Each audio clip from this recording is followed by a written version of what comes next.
A simple question: would you rather watch that or watch FMQs? Because I watched both today, and I think that one hands down. But, no, what I think it did. Okay, Andrew, you're saying that you didn't come out knowing much more than you did before.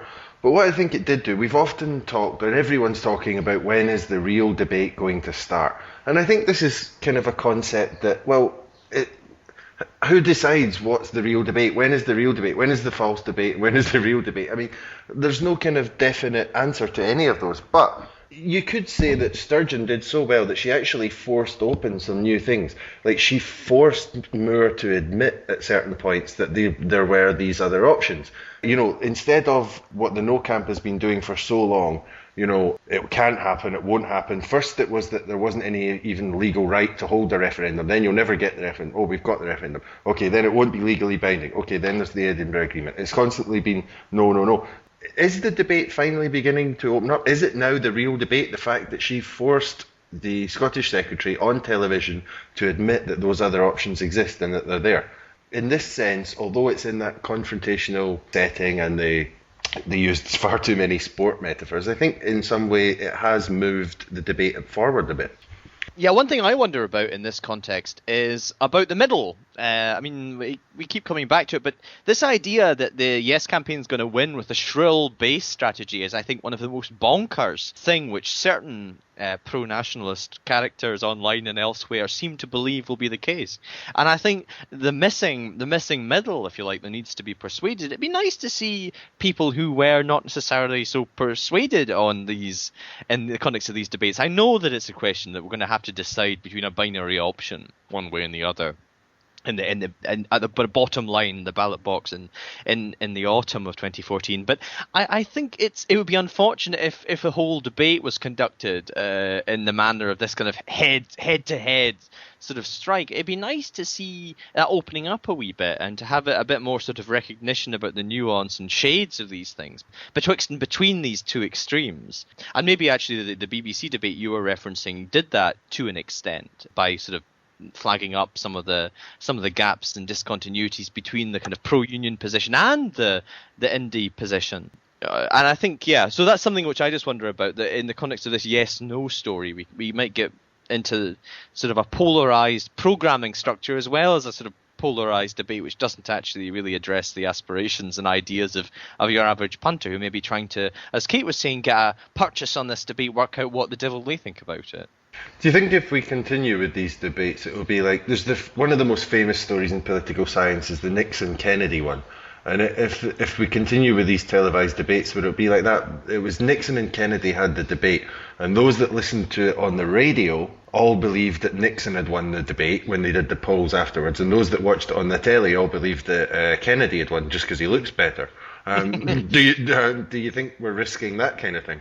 I think that's the fundamental problem with the format. Exciting as it was to see a different format before us, this is not actually about personalities, and it's not the right format for the debate that we're having in terms of independence. Even if there was a kind of Nixon-Kennedy debate down the line, I don't actually think that's going to matter. It's not like the 2011 election where it mattered that that Ian Gray didn't stand up to scrutiny at all. That's not what we're voting for here, and I don't think it's actually going to matter that much. And your point, I think, Michael, about Moore being forced into conceding that there are other options for the currency and that there are other options that are legitimate choices to be made, these kind of narrow point scores matter to all of us because we're all political anoraks. They don't matter to people out there who are going to have to vote, who want to vote on much broader considerations. And the format I would really like somebody to take on is, and I actually give it over to Leslie Riddiff because she knows what it's about, and because she did it with Channel 4 a long time ago, is to do something like the citizen jury. Get 20 or 30 people taking some of these issues around the economy and even currency, some of the more narrow ones, and give them the starting point and allow them to go away and work through it themselves with access to experts and so on, and then come out the other end of it. And I think that process will be absolutely fascinating to watch. in terms of how people's positions and views would shift, because they were being given the space and the support that they need to make up their own minds without being told how to think by one section of the yes or no binary, as Andrew points out, at all. Because what you do end up is trying to persuade the mass in the middle to swing yes or no without them being given access to all the information to make up their own minds, because by definition both sides are only trying to tell them what they want them to know. And I think that would actually make for a much more meaningful debate, and that kind of deliberation on our TV screens would have a huge influence in ultimately the result of the referendum. And on that point, or a slightly different point perhaps, this week, on Monday in fact, next Monday, I'm going to be talking to the Oxford Green Party down here, east of England, on the topic of why progressives should support Scottish independence. That's not my title, but the title I've been given. And I wanted to pick both of your minds about that. I'm not quite sure whether the Oxford Greens that I will be meeting will have a particularly warm or chilly attitude towards Scottish independence, but what arguments would you use if you were talking to a bunch of probably lefty English Greens about why they should have some sympathy with those of us that are campaigning for Scottish independence? Michael, I wonder what you would tell them. Short and sweet, the United Kingdom has a disgraceful legacy of invading and robbing most of the countries around the world, and let's stop it. There you are, it's a pithy answer. I'm sure they'd be grateful for that, because after this, brevity is the soul of wit, as Polonius says. What about you, Kate? What would you say to these Oxfordshire Greens? Well, I think it's quite an interesting construct, and the opposite of it is something that Labour and Scottish Labour are trying to set out as a reason to persuade people in Scotland to vote no, in that we have shared cultural and societal ties. You know, that it's insulting to think that people in, Oxford and all around England don't care about poverty, fairness and equality, and also that, if we vote yes, we're believing them to their own fates, and how selfish is that? So I think it's quite an interesting idea, and to be honest, the yes side and SNP haven't engaged with it. It's not that I don't think in the past they haven't tried to counter it, but at the moment they haven't engaged with it. And I suppose where I come from is that, to me, it's just utter nonsense, because those shared cultural ties would still continue. I will still shed a tear when the likes of Alex Ferguson hangs up his managerial hairdryer. Yeah.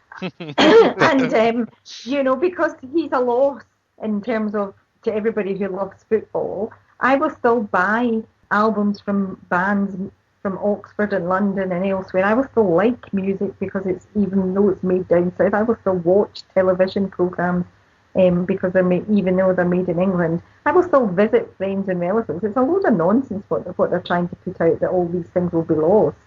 But by the same token, I think for progressives down there, the reason they should support is almost the converse of this Labour argument that people down south don't care about fairness and equality and justice, social justice.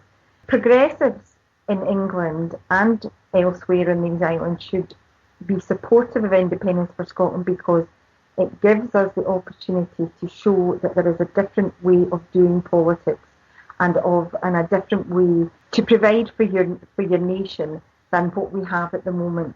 And it is all connected with this broken Britain. And if you believe that Britain is broken, then you should actually be cheering loudly from the sidelines for a yes vote in Scotland, because that is the best opportunity we have of dismantling the current power bases, the current institutional inertia, if you like, to make real change happen. And if we can deliver better for Scotland with independence, then it is that whole idea of a progressive beacon. It gives people hope elsewhere on these islands that change can happen as well. And actually, for the likes of the Greens, it should provide a big fillip, because at the moment what you have down in England in particular, and it is largely in England, that you have this kind of cluster of marginals that effectively swing between right of centre Labour and right of centre Conservatives, in order to decide who wins general elections in the UK. And they are being presented with a very binary choice that is always right of centre, that does not allow where people on the left in England and who consider themselves to be progressive to actually themselves hold any influence over what happens in their politics. So a yes vote in Scotland is something all progressives anywhere in the UK should be advocating loud and clear and actually helping to deliver, because it's in their own interest and it's in the interest of everybody who lives here. And even on that point about the Michael's dead right about international wars and how we behave internationally, having Scotland independent behaving in a different way would set an entirely different tone as to how Westminster might behave in the future. Michael. Yeah, sorry, there's just another point to this. I'm sorry to use a rather extreme example, but it's something Noam Chomsky said that I kind of agreed with. He said, one of the problems with the left sometimes is that, imagine a situation where there's a beaten wife, and sometimes the left go to argue about, we need to change societal levels. No, one of the things you can do is to stop beating the wife. Mm-hmm. Right? Mm-hmm. One of the ways to improve things and make progressive change is just to stop doing the bad things. And one of the ways, you don't have to create a perfect world.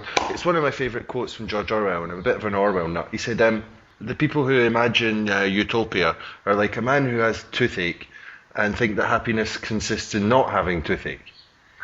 You don't have to create a perfect world. You just have to stop doing the thing that's bad sometimes to improve the situation. If you believe that the United Kingdom has been a negative force, you don't need to create a perfect Scotland, a perfect social democracy. You just need to remove Scotland from being involved in those things, the worst elements of the United Kingdom. Yeah. Well, that's given me plenty of food for thought. Absolutely, I will do my weather best to persuade at least a small busload of Oxfordshire Greens that they maybe should spend their summer in 2014 marching the streets of Scotland to make the case for Scottish independence. And maybe just on the last point before we close the podcast, I wanted to ask you a question, Kate. One of the points that have been made quite a lot is that we're neglecting ordinary politics in Scotland by talking all the time about this independence referendum, which of course we have just done for 3/4 of an hour. But one of the things which is going through Holyrood at the moment is the Victims and Witnesses Scotland Bill, which is just one of a range of justice measures which are going through in Scotland. I know you've got a sort of particular interest in this particular piece of legislation. I wondered if you could just sort of explain it to us and explain it just in general terms, what the sort of legislation is trying to achieve, why it's good, how it could be improved, what you think about it. The Victims and Witnesses Bill builds on the 2004 legislation that was brought in to provide better access to justice for vulnerable witnesses, which basically set in place that where you have children and young people giving evidence or others with vulnerabilities, they can be provided with supports in that they don't necessarily have to be in court to give their evidence. They can use the use of screens, the use of video evidence and the like. So the legislation builds on that in that it extends those measures to other groups, including women who've experienced domestic violence. And I think it just makes it clearer who can be designated as vulnerable. It also provides powers to extend the range of special measures that can be used. Also, what the bill does is that it responds to the EU directive on victims and witnesses, which we are signed up to, in that all children will be designated as such. If you're under 18, you will be treated as a child for the purposes of the justice system, whether you're a victim, witness or an offender, which is quite interesting. And there was a wee bit of coverage around that about how offenders under the age 18 will no longer be able to be identified in media coverage. Also, the bill provides extensions on victim statements and some clarity around who can make victim statements and in what circumstances. I think the most fundamental changes are actually around it's going to put duties on key players in the justice